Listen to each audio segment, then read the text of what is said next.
Big TV భక్తి సమాచారం WhatsApp ఛానల్లో జాయిన్ అవ్వండి. అన్ని విశేషాలు ఎప్పటికప్పుడు తెలుసుకోండి. గురుగారు, కార్తీక మాసంలో బిల్వపత్రితో అభిషేకం కూడా చేసిన చాలు అంటూ ఉంటారు. బిల్వపత్రి మహాశివుడికి ఎంతో ప్రీతికరమైంది అంటూ ఉంటారు. అసలు బిల్వపత్రికి మహాశివుడికి ఉన్న సంబంధం ఏంటండి? బిల్వపత్రికి మహాశివునికి ఉన్న సంబంధం, ఇది క్వశ్చన్ అయితే బాగుంది. కాకపోతే బిల్వపత్రి అనేది బ్రహ్మ విష్ణు మహేశ్వరు 3 అవతారాలతో ముగ్గురుతో పోల్చినటువంటిది బిల్వపత్రి. ఇది కొన్ని రాసుల వారు అయితే చేయకపోవడం మంచిది. అంటే అభిషేకం చేసుకోవచ్చు, కానీ కొన్ని రాసుల వారు బిల్వపత్రిని తాకకూడదు, దూరాన్ని నుంచి దండం పెట్టుకోవాలి.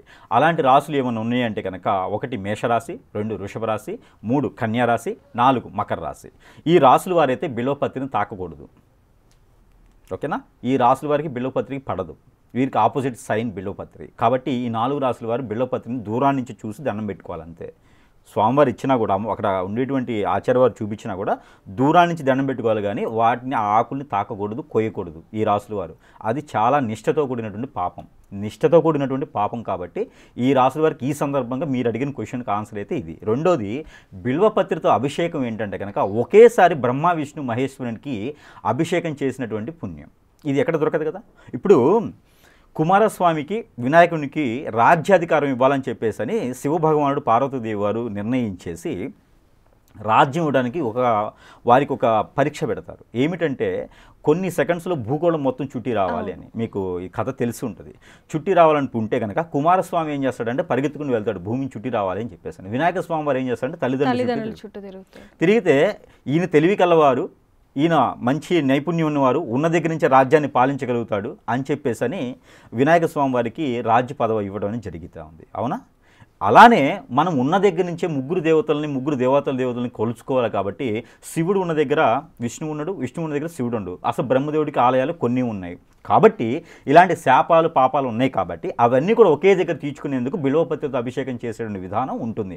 మరొకటి, కార్తీక మాసంలో ఎందుకు చేయాలి అనేది ఏం లేదు. ఏ మాసంలోనైనా ఏ సమయంలో చేయొచ్చు. కానీ కార్తీక మాసం ఏంటంటే చిగురు తొడిగి కొత్తగా వచ్చేటువంటి ఆకుల వలన మనసు కూడా చాలా బాగుంటుంది, పవిత్రతగా ఉంటుంది. కాబట్టి కొత్తగా పండినటువంటి పంటలు వస్తాయి. కాబట్టి ఆ కార్తీక మాసం చేయడం వలన ముగ్గురికి అభిషేకం చేసినటువంటి పుణ్యఫలం అయితే ఉంటుంది. కాబట్టి ఒక్క పొద్దులు ఫాస్టింగ్ ఉన్నవారు కావచ్చు, అలానే స్నానం ఆచరించి పవిత్రంగా చేసేవారు కావచ్చు, బిల్వపత్రిని అలా 3 రేకులు ఉన్నటువంటి బిల్వపత్రితో అభిషేకం చేయడం ద్వారా ఆ ఒక బ్రహ్మ విష్ణు మహేశ్వరునిది కొలిచినటువంటి పుణ్యం వస్తుంది. కాబట్టి ఒకే దగ్గర ఉంటుంది. కాబట్టి శివుని భగవానికి అభిషేకం చేసే విధానం ఉంటుంది. గురుగారు, కార్తీక మాసంలో అనేక మంది అనేక వ్రతాలను చేస్తూ ఉంటారు, నోములను కూడా నోస్తూ ఉంటారు. అసలు ఏ నోములు నోయాలి అంటారు? కార్తీక మాసంలో ఎలాంటి నోము నోచుకున్నా కూడా పుణ్యఫలమే ఉంటుంది. మనం చేసినటువంటి కర్మలో పాపాలో క్రియలో ఉంటాయి. అవి మనకి కొన్ని పితృల నుంచి వస్తాయి. కర్మలు అనేది ఏదైనా అమ్మవారిని పూజించినప్పుడు కానీ స్వామివారిని పూజించినప్పుడు కానీ కింద తరాలకు చెప్పరు.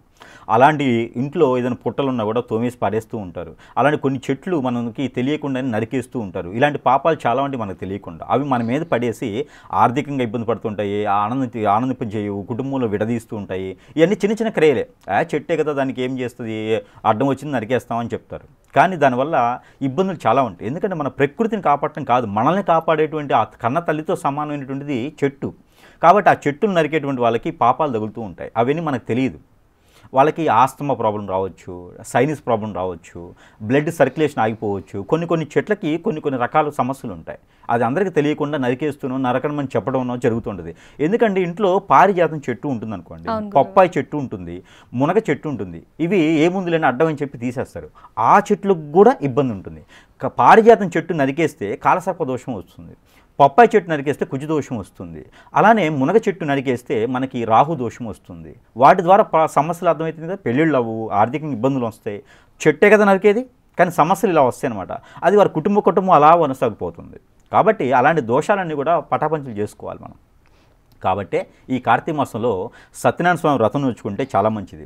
అలానే శ్రీ వెంకటేశ్వర స్వామి వారి కళ్యాణం చేసుకున్న, కథ చెప్పుకున్న, శ్రీ వెంకటేశ్వర స్వామి నోము నోచుకున్న, గాయత్రి మంత్రం చేసిన, హనుమాన్ పూజ చేసిన, హనుమాన్ చాలీస పఠించిన, అలానే గాయత్రి మంత్రం ఉపాసన చేసిన, వినిన, తులసిమాతకి పూజ చేసిన, గౌరీమాతకి గౌరీ అమ్మవారికి కళ్యాణం చేసినా కూడా, గోదాదేవి కళ్యాణం చేసినా కూడా చాలా మంచిది.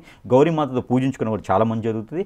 అలానే శ్రీ సత్యనారాయణ స్వామి వారి వ్రతం నోచుకున్నారు, శ్రీ వెంకటేశ్వర స్వామి స్వామి వారి కళ్యాణం, దాంతోపాటు శ్రీ లక్ష్మీనరసింహస్వామి వారి కళ్యాణం చేసుకున్నా కూడా చాలా బాగుంటుంది. అలానే గురువు ఆలయాలు ఉంటే సాయిబాబా గారు కావచ్చు, దత్తాత్రేయ స్వామి కావచ్చు, రాఘవేంద్ర స్వామి కావచ్చు, ఇలా ఆ గురువు సంబంధించిన ఆలయాలు ఉంటే కూడా అక్కడ కూడా పూజించుకునే విధానం పూజించుకోవడం ద్వారా ఈ కార్తీక మాసంలో చేసేటువంటి యజ్ఞ యాగ హోమ ఏదైనా సరే అవన్నీ కూడా ఊరకనే పోవు, అవన్నీ కూడా పుణ్య కార్యాలుగా పుణ్య ఫలం వస్తుంది. కాబట్టి చేసేటువంటి ఆచారం ఏ పూజ చేసుకున్నా కూడా చాలా బాగుంటుంది. కాకపోతే కార్తీక మాసంలో ప్రత్యేకించి ఏ పూజ చేయలేకపోయినా, చేసేటువంటి స్తోమత లేకపోయినా అప్పు తెచ్చి చేయకుండా ఉంటే చాలు. మరొకటి ఏంటంటే కార్తీక మాసంలో ఒక్కరోజు పాజిటివ్ ఉన్నా చాలు, ఆ ఒక పుణ్యఫలం అనేది ఉంటుంది.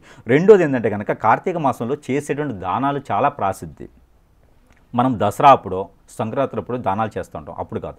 కార్తీక మాసంలో ఏ చిన్నపాటి దానం చేస్తే కూడా అది మనకి పుణ్యఫలం ఉంటుంది. ఎవరికైనా సరే రగ్గులు కానీ దుప్పట్లు కానీ దానం చేస్తే, గొంగడీలు అంటారు, అలాంటివి ఎవరికైనా ఒక 3-4 దానం చేస్తే మనకి ఆర్థిక సంబంధించిన విషయాలన్నీ కూడా దూరం అయిపోతాయి. ఆ ఫైనాన్షియల్గా ప్రాబ్లమ్స్ అన్నీ దూరం అయిపోతాయి. ఎవరైనా మోసం చేస్తున్నా కూడా వారు మళ్ళీ మన వద్దకు వచ్చి క్షమాపణ అడుగుతారు. ఇవన్నీ ఉంటాయి. భార్యాభర్తల మధ్య ఎడబాటు ఉందనుకోండి, ఎవరికైనా తీపి పదార్థాలు స్వీట్స్ కానివ్వండి, లేకపోతే ఏదైనా పాల తాలికి ఇలాంటి ఏదైనా షుగర్ కానీ, బెల్లం కానీ, తేనె కానీ ఇలాంటి దానం చేస్తే భార్యాభర్తల మధ్యన ఎడబాటు దూరం దగ్గర అవుతుంది. కోర్టు వరకు విషయాలు కూడా దగ్గర అవుతూ ఉంటాయి. ఇలా చేసేటువంటి దానాలు చాలా ఉంటాయి. ఒక 3కి భోజనం పెట్టిస్తే కూడా మనకి అన్ని రకాల ఇబ్బందులు తొలగిపోతూ ఉంటాయి. ఇలా చేసే దానాలు చాలా ముఖ్యమైనవి. గురుగారు, కార్తీక మాసంలో ఏ రాశుల వారు ఏ విధంగా మహాశివుని పూజించాలి అంటారు? అన్ని రాసుల వారికి అయితే కనుక వారి యొక్క ఓపిక కొంది చేసుకోవచ్చు. ముఖ్యంగా అయితే మాత్రము మనం ఇందాక అనుకున్నటువంటి 4 రాసుల వారు అయితే కనుక బిల్వపత్రిని తాకకుండా దూరంగా నుండి దండం పెట్టుకుంటే మంచిది.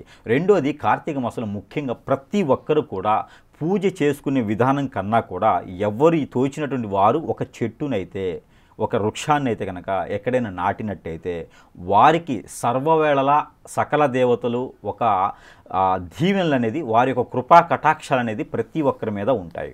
ఇది చేసుకునే విధానంలో చేసుకోవాలి.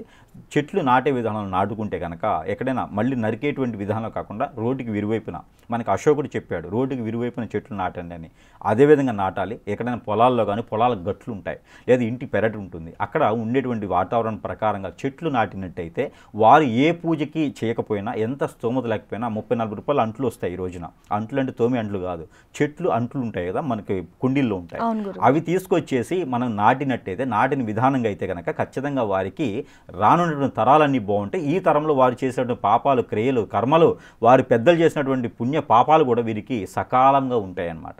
అలాంటి చేసుకుంటే ఏ రాశి వారైనా ఎలాంటి ఇదైనా చేసుకోవచ్చు. కాకపోతే నాన్ వెజ్ భుజించకుండా దేవాతి దూరాలకు ఇష్టదైవానికి కొలుచుకుంటూ ఉంటే, ఆరాధ్యదేవాన్ని కొలుచుకుంటూ ఉంటే కనుక కొంగు భాగం అయితే ఖచ్చితంగా అవుతుందని చెప్పొచ్చు.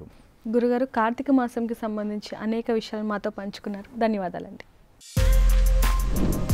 For more videos like this, subscribe Big TV channel.